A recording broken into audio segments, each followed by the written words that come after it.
Жайлоонун таза абасы. Шаркырапкан суусуна суктана ат минип жүргөн жигит коңшу Өзбекстандан келген Бактияр Мирзатов. Ал Кыргызстанга алгач рет келгенин айтып, жашыл табиятына суктанганын жашырган жок. Табият койнунда жакшы ушулган боз үйлөрдөгү жакшы шарттарды көрдүк. Бул жерде экотуризм абдан өнүккөн десек болот. Ат минип улуттук тамак аштардан даам таттык. Токтогулду бир гана өз өлкөбүзгө эмес, дүйнөгө даңыз алса болчудай экотуризм. Дүйнөгө айтса болодуган туризм. Бактияр менен Өзбекстандан 30 адам келген. Алар тоо коюндагы кыргыз элинин нукура жашоо шарты, улуттук баалуулуктары менен жакындан таанышууга мүмкүнчүлүк алышты.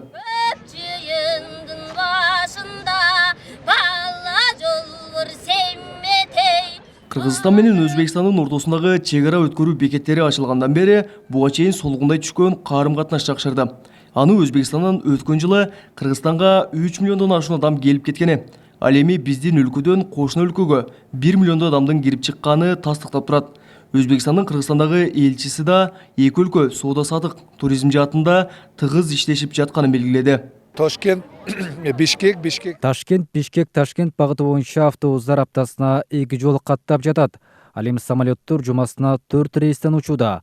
Бул эки өлкөнүн жарандарынын бири-бирине барып келүүсүнө жакшы шарт түзүп жатат. Кыргызстанда дагы Өзбекстанда дагы коноктордун эс алуусуна жакшы шарттар каралган. Биз бири-бирибизге барып эс алып, туризмди жандансак, аны бүт дүйнө көрөт. Буну башка дүйнө көрөдү, калклар көрөдү. Кыргызстандын жашыл табияты гана эмес, анын ичинде жашаган сейрек кездешүүчү жан-жаныбарлары да туристтерди өзүнө тартып турат. Маселен, дүйнөдө 7000дей гана ак илбирс болсо, анын 300гө чукулу Кыргызстандын тоолорунда экени айтылып келет. Бизде мына Алатай паркы уккан чыгасыздар. Мына ошол жерден жакында жана видео капканда болсо ошолорду коюп, ак илбирстин ошол жерде бар экенин, көп ошол биздин Кыргызстанда кезиккен көп жапайы жаныбарлардын бар экенин аныкталып атат азыр. Экотуризм деп азыр убакта мына өзүңүздөр бүгүн катышып атасыздар. Шарт түзгөнгө дагы биздин ишкерлерибиз аракеттерин жасап жатат. Ошондой эле туристтерди тарыхый жайлар, улуу инсандар жашап өткөн жерлер да өзүнө тартып келет. Өзбекстандан келген делегацияда улуу акын Токтогул Сатылгановдун жашап өткөн үйү жана музейине баш багып, зыярат кылуу менен 2 күндүк сапарын жыйынтыктады.